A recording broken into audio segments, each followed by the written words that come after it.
जय हिंद दोस्तों, स्वागत है आपका अपने यूट्यूब चैनल एग्जाम अचीवर्स में। फ्रेंड्स, आज की वीडियो में मैं आप लोगों के लिए लेकर आई हूँ सोल्जर टेक्निकल हेडक्वार्टर दानापुर का ओरिजिनल पेपर, जिसमें हम 50 क्वेश्चन सॉल्व करेंगे इजी मेथड के साथ। और इस पेपर की पीडीएफ भी आप डाउनलोड कर सकते हो हमारे टेलीग्राम चैनल से, जिसकी लिंक आपको नीचे डिस्क्रिप्शन में मिल जाएगी। आप वहाँ से चेकआउट कर सकते हैं। चैनल पर नए हो तो सब्सक्राइब करना ना भूलें, नोटिफिकेशन बेल को भी प्रेस करना ना भूलें, ताकि लेटेस्ट वीडियो का नोटिफिकेशन आपको मिल सके। तो चलिए इस पेपर को शुरू करते हैं। पहला क्वेश्चन सेक्शन ए शुरू करते हैं। पहला क्वेश्चन पूछा गया था यहाँ पर, संयुक्त राष्ट्र संघ का मुख्यालय कहाँ पर स्थित है? Where is the headquarter of UNO located? तो यूएनओ का जो हेडक्वार्टर है फ्रेंड्स, वो कहाँ पर स्थित है? न्यूयॉर्क में। नेक्स्ट क्वेश्चन पूछा गया था फ्रेंड्स, उस भारतीय का नाम बताइए जो भारत का गवर्नर जनरल बना था। Name the Indian who became the governor general of India. तो कौन बने थे? सी राजगोपालचारी। टीपू सुल्तान किसका शासक था? Tipu Sultan was the ruler of, कहाँ का शासक था फ्रेंड्स? ये मैसूर का। नेक्स्ट क्वेश्चन पूछा गया था फ्रेंड्स, निम्नलिखित में से किसे संसद का शेर के रूप में जाना जाता है? Who among the following was known as the lion of parliament? किसे जाना जाता है फ्रेंड्स? डॉक्टर श्यामा प्रसाद मुखर्जी को। शून्यकाल क्या है? व्हाट इज जीरो और? तो फ्रेंड्स, शून्यकाल क्या होता है? ये एक लोकसभा का समय है। कहाँ का है ये? लोकसभा का समय है, जो 12 बजे के बाद शुरू होता है। और कितना टाइम का होता है? 30 मिनट का होता है। 12 बजे के बाद शुरू होता है। और ये 30 मिनट का समय इसलिए दिया जाता है क्योंकि जो अत्यंत महत्वपूर्ण मामले हैं उन पर डिस्कशन हो सके। तो अगर हम ऑप्शन यहाँ पर देखें कि कौन कौन से ऑप्शन हैं, तो यहाँ पर ऑप्शन ए दिया है, जब अत्यंत महत्वपूर्ण मामलों को उठाया जाता है, या फिर जब लोकसभा में धन विधेयक पेश किया जाता है, या फिर जब विपक्ष के प्रस्ताव पर विचार किया जाता है, या फिर सुबह और शाम के सत्रों के बीच में अंतराल। तो अभी मैंने बताया ये क्या होता है। इसमें विपक्ष के प्रस्ताव पर विचार तो नहीं किया जाएगा, सुबह और शाम के सत्रों के बीच का अंतराल नहीं होता, ये तो 12 बजे के बाद का समय होता है। जब लोकसभा में धन विधेयक पेश किया जाता है, लोकसभा में धन विधेयक तो कभी कभी पेश किया जाता है, लेकिन जो ये शून्यकाल होता है ये हमेशा ही रहता है, इसलिए ये भी ऑप्शन नहीं है। तो इसका राइट आंसर क्या होगा? तो इसका राइट आंसर क्या होगा? जब अत्यंत महत्वपूर्ण मामलों को उठाया जाता है। नेक्स्ट सेक्शन है फ्रेंड्स सेक्शन बी, जो कि रीजनिंग का है। यहाँ पर क्वेश्चन पूछा गया है, यदि पी का अर्थ क्या है प्लस, क्यू का अर्थ यहाँ पर मल्टीप्लीकेशन, टी का अर्थ डिवाइड और वी का अर्थ माइनस है, तो आपको ये जो वैल्यू दे के रखी है 18p 12t, इसकी आपको वैल्यू फाइंड आउट करना है। तो चलिए हम वैल्यू पुट अप कर देते हैं। यहाँ पर 18 दिया, और पी का मतलब यहाँ पर क्या है? प्लस दिया हुआ है। और क्या दिया है? 12। और टी का मतलब क्या है? डिवाइड। उसके बाद क्या है? 4। और क्यू का मतलब क्या है? मल्टीप्लाई। उसके बाद 8, फिर माइनस का साइन, किसका? वी और 10। अब इसको आप बोर्ड मास रूल के अकॉर्डिंग सॉल्व करेंगे। सबसे पहले बोर्ड मास रूल से ही क्वेश्चन आपको सिंप्लीफाई करना, जब प्लस माइनस डिवाइड और मल्टीप्लीकेशन आता है, तो नहीं तो क्वेश्चन का आंसर गलत हो जाएगा। बोर्ड मास रूल में सबसे पहले डिवाइड सोल्व होता है, तो हमें 4 3 12। उसके बाद मल्टीप्लीकेशन सोल्व होता है, तो ये हो जाएगा 8 या 24। उसके बाद एडिशन सोल्व होता है, तो 18 और 24 प्लस करेंगे, तो यहाँ 8 4 12 2 1 3, कैरी 1 2 1 3 और 4 42। 42 में से आप 10 माइनस कर दीजिए, कितना मिलेगा? 32। तो क्या आंसर आया इसका? Option A. दिए गए विकल्पों में से श्रृंखला को पूरा कीजिए। एक सीरीज देके रखी है, इसको आपको कंप्लीट करना है। तो सीरीज में क्या? 1/2, 3 डिवाइड बाई 4। नीचे नीचे अगर हम देखें, डिनोमिनेटर में तो 2 4 8 16, मतलब 2 दूना 4 दूना 8 दूना 16, और यहाँ नीचे क्या आ जाएगा? 32। ऊपर का अगर देखें तो 1 3 5 7 सारे ऑड नंबर आ रहे हैं। 7 के बाद 8 इवन आ जाएगा, और ऑड नंबर आएगा 9। तो इसका आंसर क्या आ जाएगा? 9/32। चलिए नेक्स्ट क्वेश्चन पूछा गया था, दिए गए विकल्पों में से श्रृंखला आपको पूरा करना है। यहाँ पर श्रृंखला देके रखिए। श्रृंखला अगर हम देखें तो क्या है? एफ जे के और पी, इसके बाद जो बना है आई एल एम क्यू, फिर एल एन ओ आर, और आ जाएगा ओ पी क्यू एस। तो इसको अगर हम देखें तो यहाँ पर क्या है? 3। एफ के बाद आई जी एच आई, 3 प्लस, जे के बाद 2 प्लस के एल, के के बाद 2 प्लस करेंगे तो एम, पी के बाद 1 प्लस करेंगे तो क्यू। इसी तरह से इसमें भी क्या होगा? 3 प्लस होगा, 2 प्लस होगा, 2 प्लस होगा और 1 प्लस होगा। इसी तरह से इसमें भी ये सीरीज आगे बढ़ती जाएगी। अगर हम यही रूल इसमें अप्लाई करें, जैसे 3 प्लस करें तो ओ में 3 प्लस करेंगे तो ओ के बाद पी क्यू, क्या मिलेगा? आर। अब यहाँ पे क्या? 2 प्लस हो रहा है, तो पी के बाद 2 प्लस करेंगे तो पी के बाद क्यू और आर आ जाएगा। तो ये आ जाएगा आर, ये भी आर आएगा। क्यू, क्यू के बाद 2 प्लस करेंगे तो आर और एस, एस के बाद 1 प्लस होगा तो टी। तो इसका जो आंसर मिलेगा हमें क्या मिलेगा? Double R. डबल आर किस में है? ऑप्शन में एस टी। तो ऑप्शन बी इसका आंसर होगा। चलिए नेक्स्ट क्वेश्चन यहाँ पर देख लेते क्या दिया है। अगर AAAT को 20 लिखा जाता है तो केट को किस तरह से लिखा जाएगा। तो यहाँ पर अल्फ़ाबेट याद रखिएगा। अल्फ़ाबेट को याद रखने की ट्रिक भी मैं आपको क्वेश्चन के साथ साथ बताती जाऊंगी। जैसे ए से डी तक के नंबर आपको याद रखना है, 1 से 5 तक होते हैं। तो ए के लिए क्या यूज होता है 1। टी से 20 याद करने का तरीका है। तो इसकी वैल्यू कितनी है 20 है। अब इनका तीनों का मल्टीप्लाई करेंगे तो कितना मिलेगा 20 1 20 और 20। इसी तरह से आप केट में भी अप्लाई कर सकते हो। CAT, टी के लिए 20 मैंने अभी याद करने का तरीका बताया, ए के लिए 1 और बी और सी के लिए 3, 5 तक तो याद करना ही है। तो ये कितना हो जाएगा, इन तीनों का मल्टीप्लाई, यहाँ पर मल्टीप्लाई किया तो यहाँ भी मल्टीप्लाई करेंगे। 3 2 6 यानी कि 60। तो इसका जो कोडिंग आएगी वो क्या आएगी 60। नेक्स्ट क्वेश्चन दिया गया है, दिए गए विकल्पों में रिक्त स्थान को भरे। आपको सीरीज दे के रखी है और इसको आपको फिल करना है। तो अगर इन सीरीज को हम देखें तो एक सीरीज यहाँ पर कम हो रही है, फिर बढ़ रहा है, फिर कम हो रहा है, फिर बढ़ रहा है। तो इस तरह की अगर सीरीज फ्रेंड्स आपको दे रखे कि घट रहा है बढ़ रहा है तो इसमें 2 सीरीज छुपी हुई होती है। ठीक है, तो एक सीरीज तो ये बनेगी, ये और एक सीरीज बनेगी ये सर्कल वाली। तो हमें ये जो नंबर है ये कौन सी सीरीज से मिल रहा है, ये राइट वाली सीरीज से मिल रहा है। तो यहाँ पर कितना है 22 के बाद 23 आया, 23 के बाद 24, तो 24 के बाद अब यहाँ नेक्स्ट टर्म क्या आनी चाहिए 25। तो इसका राइट आंसर क्या होगा 25। नेक्स्ट सेक्शन है फ्रेंड्स सी, जो कि फिजिक्स का है। फिजिक्स का क्वेश्चन पूछा गया है, किसकी भौतिक मात्रा वाट में मापी जाती है। Physical quantity of is measured in watt. सभी को पता है, याद होना हो गई होगी अब तक तो, पावर यानी कि शक्ति की। एक बार चुंबक के केंद्र में चुंबकत्व होता है। तो बार चुंबक में मैं हमेशा आपको बताती हूँ कि ये नॉर्थ साउथ 2 पोल होते हैं। चुंबकत्व चुंबकीय रेखाएं यहाँ से यहाँ निकलती है और फिर यहाँ से यहाँ जाती है। इस तरह से उनकी डायरेक्शन होती है, निकलती जाती है जाती जाती है। और सेंटर में बिल्कुल ये चुंबकीय रेखाएं बहुत ज़्यादा दूर हो जाती हैं, इसलिए इसका जो चुंबकत्व जो सेंटर होता है उसमें क्या हो जाता है, बिल्कुल कम हो जाता है, शून्य हो जाता है। तो उसका राइट आंसर क्या होगा 0। जब बर्फ पिघलती है तो उसका घनत्व क्या होता है। तो फ्रेंड्स हमें पता है कि जो द्रव है, द्रव का घनत्व सॉलिड जो होता है, सॉलिड से लिक्विड का जो डेंसिटी या घनत्व होता है वो क्या होता है ज़्यादा होता है।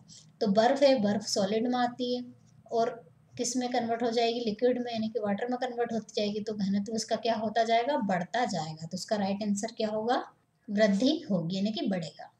दूर की वस्तुओं को देखने के लिए किस उपकरण का उपयोग किया जाता है। Which instrument is use to see the distance object, यानी कि दूर के ऑब्जेक्ट को देखने के लिए किसका उपयोग किया जाता है। सभी को पता होगा किसका उपयोग करते हैं फ्रेंड्स हम, दूरबीन यानी कि टेलीस्कोप का। एक परिपथ में वोल्ट मीटर हमेशा जोड़ा जाता है। In circuit voltmeter is always connected in. तो एक परिपथ में वोल्ट मीटर किस तरह से कनेक्ट किया जाता है, हमेशा समांतर क्रम यानी कि पैरेलल कॉम्बिनेशन में जोड़ा जाता है। क्योंकि जो कि वोल्ट मीटर हमें क्या होता है 2 सिरों के बीच में विभवांतर बताता है, इसलिए उनको 2 सिरों के बीच में पैरेलल जोड़ा जाता है। चलिए नेक्स्ट क्वेश्चन पूछा गया था, स्वतंत्र रूप से गिरती हुई वस्तु का वजन होता है। तो weight of an object falling freely.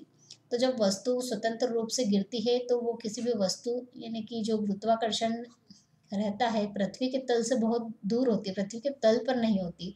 इससे क्या होता है, जो वेट होता है mg वो किसके कारण होता है, यदि कोई वस्तु सतह पर रखी है तो सतह के द्वारा अपोजिट एक बल लगता है जिसके कारण ही क्या होता है उसका भार होता है।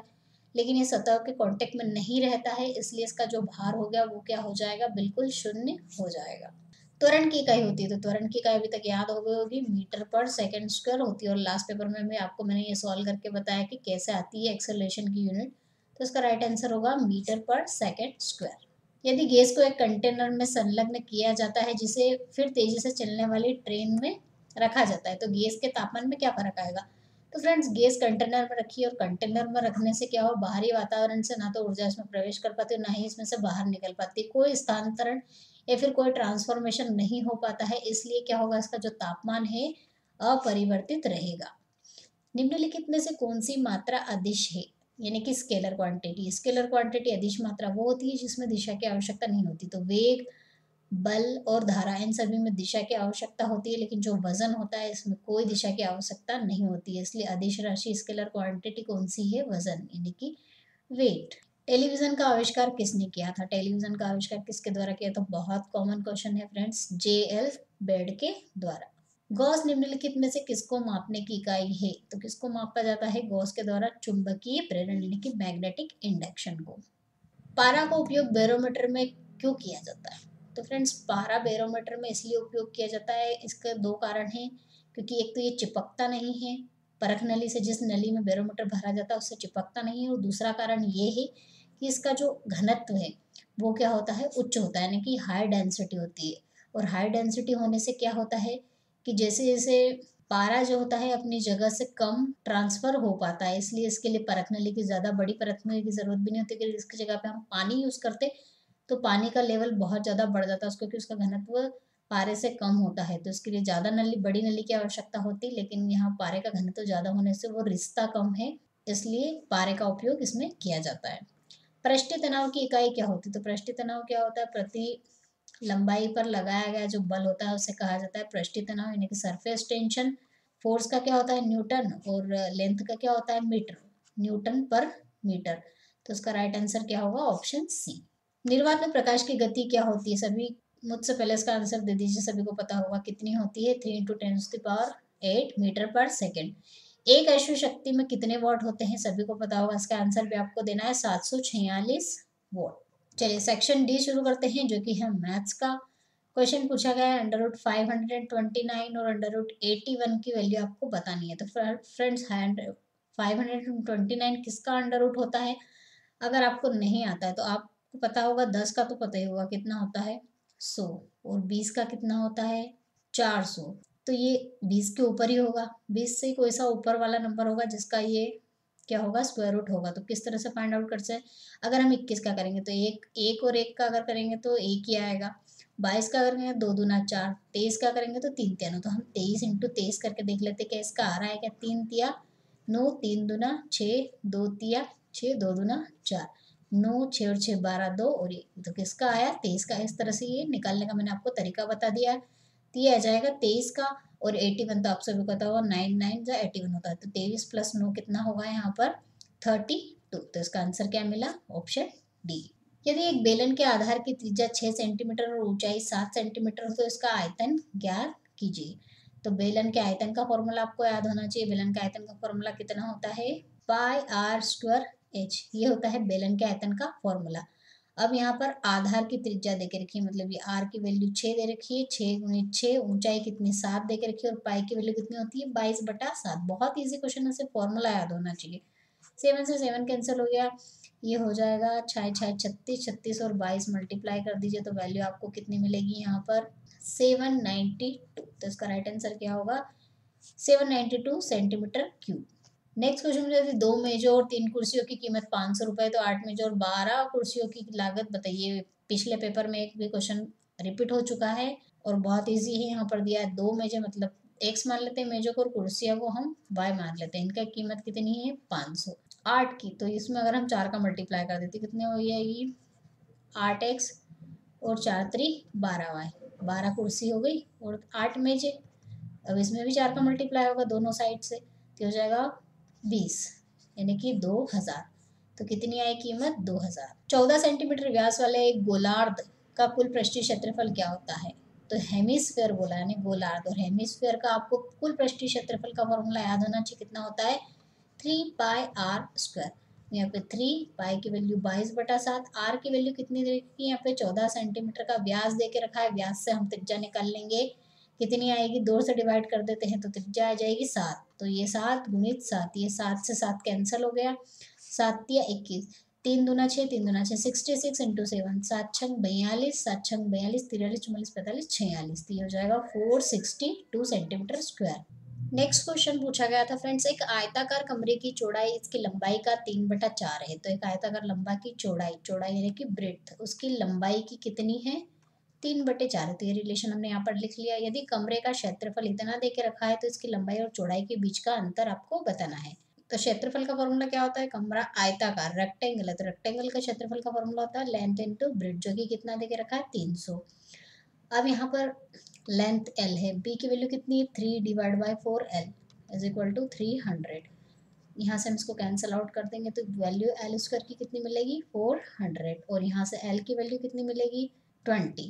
ये लेंथ मिल गई। अब यहाँ से हम ब्रेड्थ निकाल लेंगे, इसकी वैल्यू पुट अप करके 3/4 × 20, 4 5 20, 3 5 50। तो ये मिल गई हमें 15 यहाँ पर ब्रेड्थ। अब इन्होंने क्या पूछा, इन दोनों के बीच का अंतर, तो अंतर क्या होगा 20 माइनस 15 कितना होगा 5। तो राइट आंसर क्या होगा इसका ऑप्शन बी। नेक्स्ट क्वेश्चन पूछा गया था फ्रेंड्स, एक घंटे में एक नाव की धारा के साथ 11 किलोमीटर और धारा के खिलाफ 5 किलोमीटर की यात्रा करती है। ये क्वेश्चन भी रिपीटेड है, पिछले पेपर इससे जो पहले पेपर मैंने आपको डेली वाला सॉल्व करवाया था उसमें ये क्वेश्चन पूछा गया था। तो यहाँ पर क्या पूछा गया है कि 11 किलोमीटर क्या है, किलोमीटर पर आवर है। क्यों? क्योंकि एक घंटे में 11 किलोमीटर नाव धारा के साथ चलती है और धारा के साथ को हम क्या मानते हैं x, और धारा के विपरीत क्या दिया है खिलाफ, यानी कि विपरीत कितना 5, जो कि y मानते हैं 5 किलोमीटर पर, मतलब ये धारा की विपरीत दिशा चाल और धारा के दिशा में चाल देके रखी है। तो आपसे पूछा गया है स्थिर पानी में नाव की गति, स्थिर पानी में नाव की गति का फॉर्मूला होता है x plus Y divide by 2, यानी कि 11 plus 5 divide by 2, 16 divide by 2, 2 8 जा 16। तो इसका राइट आंसर क्या होगा ऑप्शन डी। नेक्स्ट क्वेश्चन पूछा गया था, यदि ए और बी एक कार्य को क्रमशः 10 दिनों और 15 दिनों में कर सकते हैं तो वे एक साथ 3 दिनों में कार्य का कितना हिस्सा कर देंगे। तो यहाँ पर एक दिन का काम है ए का और बी का एक दिन का काम, इन दोनों का एक एक दिन का काम है ये। अब इन्होंने क्या कहा है कि एक साथ, तो एक साथ का पहले उनका काम निकाल लेते हैं, दोनों मिलकर जो काम करते हैं वो कितने दिनों में करते हैं वो हम यहाँ पर निकाल लेते हैं। ये कितना आएगा 25 डिवाइड बाय 10 गुणित 15, एलसीएम लिया है मैंने यहाँ पर 25 25 5 3 15, 5 1 5 5 2 10 1 डिवाइड बाय 6। ये क्या आया, दोनों का मिलाकर मिलाकर एक दिन का काम है, 1 डे का काम है। ठीक है, अब इन्होंने क्या पूछा है कि 3 दिन में, तो 3 दिन में क्या इसमें 3 का गुणा कर दिए, तो 3 डिवाइड बाय 6 करेंगे तो 3 1 जा 3, 3 2 जा 6। तो इसका राइट आंसर क्या आएगा 1 डिवाइड बाय 2। चलिए नेक्स्ट क्वेश्चन है 0.02 का वर्ग निकालिए, स्क्वायर फाइंड आउट करना, तो स्क्वायर क्या होगा 0.02 इंटू 0.02। ठीक है, अब यहाँ पर क्या है दो पॉइंट के बाद 2 नंबर, पॉइंट के बाद 2 नंबर, तो कितना आ जाएगा 10 टू दी पावर 4, और ये कितना होगा 2 दूना 4, और इसको जब आप फिर से पॉइंट लगाओगे तो कितनी लगेगी 4 नंबर के पहले पॉइंट लगेगी, तो 1 2 3 4, मतलब 0.0004 इसका आंसर होगा। नेक्स्ट क्वेश्चन पूछा गया है फ्रेंड्स यहाँ पर 1000 रुपये पर 3 वर्षों में 6% प्रतिवर्ष की दर से साधारण ब्याज ज्ञात कीजिए। तो यहाँ पर 3 वर्ष दिया है, 6% है, 1000 रुपये है, डिवाइड बाय 100 करेंगे तो यहाँ पर साधारण ब्याज यानी सिंपल इंटरेस्ट आ जाएगा। उसका फॉर्मूला पता होगा P into R into T divide by 100। ये 2 जीरो से 2 जीरो कैंसिल हो गई, ये 3 4 18 180। ये क्वेश्चन भी रिपीटेड है, तो इसका राइट आंसर होगा ऑप्शन सी। नेक्स्ट क्वेश्चन पूछा गया है, ये सभी है, इन सभी को आपको जोड़ना है। तो फ्रेंड्स जब इनको जोड़ा जाता है 1 plus 1 divide by 2 plus 1 divide by 4 plus 1 divide by 7, 1 divide by 14 और 1 डिवाइड बाई 20, इन सब का एलसीएम कितना आता है फ्रेंड्स 28 आता है। तो यहाँ पर आ जाएगा 28, यहाँ पर 14, यहाँ पर 7, यहाँ पर 4, यहाँ पर 2 और यहाँ पर 1। इन सभी को जब हम जोड़ेंगे तो 2 और 1 3, 4 3 7, 7 7 14, 14 और 14 28, और 28 कितना हो जाएगा 8 और 8 16, 2 और 2 4 और 1 5, 56 डिवाइड बाई 28, और ये हो जाएगा 28 2 जा 56। तो इसका राइट आंसर क्या होगा ऑप्शन ए। नेक्स्ट क्वेश्चन पूछा गया था फ्रेंड्स 9 टू द पावर 5 है, इसकी आपको वैल्यू बताना है, 9 की पावर 5 की आपको मान बताना है। तो इसको हम इस तरह से लिख सकते हैं 9 गुणित 9 गुणित 9 गुणित 9, 9 9 से कितना होता है 81, फिर इसमें आप इस 9 का मल्टीप्लाई कीजिए, 9 1 जा 9, 9 8 जा 72, फिर इस 9 का इसमें मल्टीप्लाई कर दीजिए, 9 9 जा 81, 9 दूना 18, 6 5 6 1, फिर इसमें 9 का मल्टीप्लाई कर दीजिए, बचे हुए का 9 एकम 9, 9 छंग 54, 0 9 और 5। तो इसका राइट आंसर क्या होगा 59049। नेक्स्ट क्वेश्चन पूछा गया था, दिए गए विकल्पों में श्रृंखला को पूरा कीजिए। आपको एक श्रृंखला दिख रही है सीरीज, इसको कंप्लीट करना है। तो यहाँ पर 10 है, यहाँ पर 10 का स्क्वायर कितना है 100, यहाँ पर 20 है, 20 का स्क्वायर कितना होता है 400, तो यहाँ पर 30 है, तो 30 का स्क्वायर कितना होगा 3 3 जा 9 यानी 900। इसका आंसर क्या होगा यहाँ पर ऑप्शन बी। चलिए नेक्स्ट क्वेश्चन है, उस शंकु का आयतन ज्ञात कीजिए घन सेंटीमीटर में जिसका आधार का क्षेत्रफल आपको दे के रखा है 150 सेंटीमीटर, ऊंचाई इतनी दे के रखी है। आयतन बताना है शंकु का। तो शंकु के आयतन का फॉर्मूला फ्रेंड्स कितना होता है 1/3 पाई आर स्क्वायर एच। एच तो है लेकिन आर नहीं है, आर कैसे निकालेंगे, शंकु कुछ इस तरह से होता है, शंकु का डायग्राम आपने देखा होगा ऐसे। तो इन्होंने क्या दिया है, जो इसका आधार है, आधार क्या है इसका एक सर्कल है, उसका क्षेत्रफल देके रखा हो, सर्कल का जो क्षेत्रफल होता है वो कितना होता है पाई आर स्क्वायर, जो कि कितना दिया है 154। यहाँ से हम निकाल लेंगे आर 22/7 आर स्क्वायर 154, 11 दूना 22, 11 कम 11, 11 चौक 44, 2 एकम 2, 2 सती 14। तो आर की वैल्यू यहाँ से मिल जाएगी हमें कितनी, 7। अभी यहाँ पुट अप कर दीजिए, आयतन आ जाएगा 1/3, 22/7। आर हम निकाल चुके हैं 7 इंटू 7।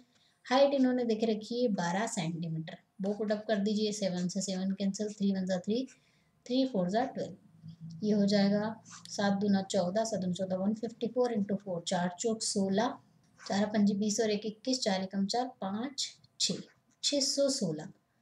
तो इसका राइट आंसर क्या होगा, ऑप्शन बी। नेक्स्ट क्वेश्चन पूछा गया था, एक वृत्त का क्षेत्रफल इतना देके रखा है तो वृत्त की परिधि ज्ञात कीजिए। तो वृत्त का क्षेत्रफल अभी मैंने निकाला था, पायर स्क्वायर 154 करके, आर की वैल्यू यहाँ से कितनी आई थी, 7। अभी मैंने करा था इसलिए मैं इसको लॉन्ग मेथड नहीं कर रही हूँ, डायरेक्ट आर की वैल्यू बता रही हूँ क्योंकि अभी हम निकाल चुके हैं। परिधि बताना, परिधि का फॉर्मूला क्या होता है, 2πr, 2 गुणित 22/7, आर की वैल्यू कितनी है, 7, 7 7 कैंसिल, 2 दूना 4, 2 दूना 4, 44। तो कितने आई, 44 मीटर। परिधि ये नहीं, ये टिक मत कर देना, 44 मीटर स्क्वायर नहीं होगा क्योंकि ये क्षेत्रफल होता है और परिधि क्षेत्रफल नहीं होती है। क्षेत्रफल परिधि एक लंबाई होती है जो कि क्या होगी, सिर्फ मीटर में ही होगी, ठीक है। तो ये कंफ्यूज नहीं होना है आपको यहाँ पर। नेक्स्ट क्वेश्चन पूछा गया था, यदि x का कितना 3.4% कितना है, 68 है, तो x का मान आपको बताना है। ये पॉइंट हटाया, 0 लगाए, ये कितना हो जाएगा, 34 दूना 68 होता है, तो x के लिए यहाँ से कितनी आ जाएगी, 2000। तो यहाँ राइट आंसर क्या मिलेगा हमें, 2000। चलिए सेक्शन ए स्टार्ट कर लेते हैं जो कि केमिस्ट्री का है। क्वेश्चन पूछा गया था, जब पानी में नमक मिलाया जाता है तो क्या होता है। ये क्वेश्चन भी रिपीटेड है, 11 दिल्ली में पूछा गया था। तो क्या होता है, जब पानी में नमक मिलाया जाता है उसमें आंच बढ़ जाते हैं तो उसका क्वथनांक क्या हो जाता है, बढ़ जाता है। नेक्स्ट क्वेश्चन पूछा गया था, जब जस्ता को कॉपर सल्फेट के घोल में डाला जाता है तो कॉपर सल्फेट का रंग में क्या परिवर्तन होता है। तो कॉपर सल्फेट का रंग जो है वो क्या हो जाता है, रंगहीन हो जाता है। क्यों, क्योंकि एक विस्थापन अभिक्रिया है जो कि क्या करती है, नीले रंग को विस्थापित कर देती है। आइसोटोप एक ही दिखने वाले परमाणु होते हैं। तो आइसोटोप क्या होते हैं, जिनके परमाणु क्रमांक एक जैसे होते हैं, परमाणु संख्या, उन्हें कहा जाता है आइसोटोप्स, यानी कि समस्थानिक। नेक्स्ट क्वेश्चन है, सूखी बर्फ का रासायनिक सूत्र। ये भी क्वेश्चन रिपीटेड है, कितना बताया था मैंने, CO2। गन पाउडर, ये भी रिपीटेड है, क्या है ये, गन पाउडर एक मिश्रण है। नेक्स्ट क्वेश्चन पूछा गया था, आवर्त सारणी के दाईं ओर के तत्व हैं। दाईं ओर के तत्व क्या होते हैं, इधर वाले जो होते हैं राइट मोस्ट साइड के गैर धातु है, नॉन मेटल्स यानी कि अधातु है। ये भी रिपीटेड क्वेश्चन। एक परमाणु जो इलेक्ट्रॉन को ना तो प्राप्त कर सकता है और ना ही खो सकता है, ना तो प्राप्त करता है ना ही खोता है, क्या निष्क्रिय है, इनर्ट है। भारी हाइड्रोजन परमाणु में न्यूट्रॉनों की संख्या कितनी होती है। भारी हाइड्रोजन का फॉर्मूला क्या होता है, ये ड्यूटेरियम, जैसे ड्यूटेरियम कहा जाता है, ये होता है भारी हाइड्रोजन। अब इन्होंने न्यूट्रॉनों की संख्या पूछी। न्यूट्रॉनों की संख्या क्या होती है, ऊपर वाले नंबर में से आप नीचे वाले नंबर को माइनस कर दोगे तो आपको नंबर ऑफ न्यूट्रॉन्स आ जाएंगे, कितने हैं, 1। तो इसका राइट आंसर क्या होगा, ऑप्शन डी। तो इसका राइट आंसर यहाँ पर क्या होगा, 1। सोने का रासायनिक प्रतीक क्या है, ये भी रिपीटेड क्वेश्चन है। इसका आंसर मैंने क्या बताया था, Au। शुद्ध जल का पीएच मान कितना होता है। शुद्ध जल का पीएच मान ना तो अम्लीय होता है ना ही क्षारीय होता है, इसलिए कितना होता है, न्यूट्रल, यानी कि 7। तो फ्रेंड्स ये था दानापुर का पेपर जो मैंने आपको यहाँ पर कंप्लीट 50 क्वेश्चन सॉल्व कराए हैं। आई होप वीडियो आपको पसंद आया, पसंद आया तो लाइक करिए, चैनल को सब्सक्राइब कर लीजिए, नोटिफिकेशन बेल को प्रेस कर लीजिए ताकि लेटेस्ट वीडियो की नोटिफिकेशन आपको मिल सके। मिलते हैं नेक्स्ट टॉपिक के साथ नेक्स्ट वीडियो में, तब तक के लिए जय हिंद, जय भारत, वंदे मातरम।